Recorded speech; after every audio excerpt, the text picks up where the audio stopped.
அனைவருக்கும் வணக்கம். ஒரு பெரிய கோடு மேலே இன்னொரு பெரிய கோடு போட்டால் இந்த கோடு வந்து சின்னதாக ஆகிடும்.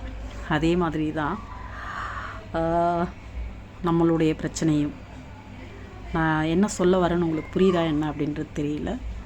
அதாவது டிஎன்டிஆர்பி உதவி பேராசிரியர் பணி நியமனம் 2019-2025, இது 2026. இதுவரை காத்திருக்கும் பாவப்பட்ட உதவி பேராசிரியர்களின் நிலையை குறித்து தான் இன்றைக்கி வந்துட்டு நான் பேசிகிட்ருக்கேன். அதாவது கிட்டத்தட்ட வந்துட்டு நம்ம 2019 2026 இன்றைக்கி வரைக்கும் காத்துட்ருக்கோம். அதாவது 40-50 வயதை கடந்தும் இன்றும் பல ஆயிரக்கணக்கான உதவி பேராசிரியர்கள் அரசு கலைக்கல்லூரிகளில் தங்களுக்கான வாய்ப்பு கிடைக்கும் என்ற நம்பிக்கையில் உழன்று கொண்டிருக்கின்றனர். ஆனால் அதற்கான தீர்வு கிடைக்குமா என்பது தெரியவில்லை. இந்த அரசின் ஆட்சியிலாவது அதற்கான தீர்வு கிடைக்கும் என்ற நம்பிக்கையில் மாண்புமிகு முதல்வர் திரு ஜோசப் விஜய் அவர்களுக்கு இந்த கருத்தினை பகிர்கின்றோம். அதாவது 2019 நேரடி பணி நியமன முறை என்று சொன்னார்கள். அது வந்து நிரப்பப்படவில்லை.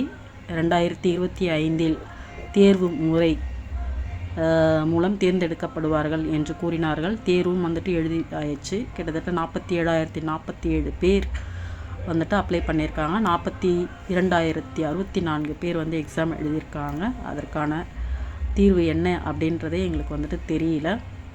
ஸோ அனைவரின் நலனை பற்றியும் நம்ம பேசிகிட்ருக்கோம். பட் எங்களை போன்ற உதவி பேராசிரியர்கள் நிலைமை பாவப்பட்ட நிலைமை. அதாவது அரசு கலைக்கல்லூரிகளில் பணிபுரியக்கூடிய கௌரவ விரிவுரையாளர்கள், தனியார் கல்லூரிகளில் அடிமட்ட விலைக்கு ஊதியத்தை வாங்கி கொண்டு பணிபுரியக்கூடிய உதவி பேராசிரியர்கள். ஸோ இவர்களுடைய நிலைமை எல்லாம் மிகவும் வந்து மிக மிக மிக மோசமான ஒரு நிலைமையில் உழன்று கொண்டிருக்கின்றார்கள். அதாவது அனைத்து கல்வி தகுதிகள் இருந்தும் பணி அனுபவம் இருந்தும் எங்களுக்கு சரியான வாய்ப்புகள் கிடைக்கவில்லை என்பதுதான் உண்மை.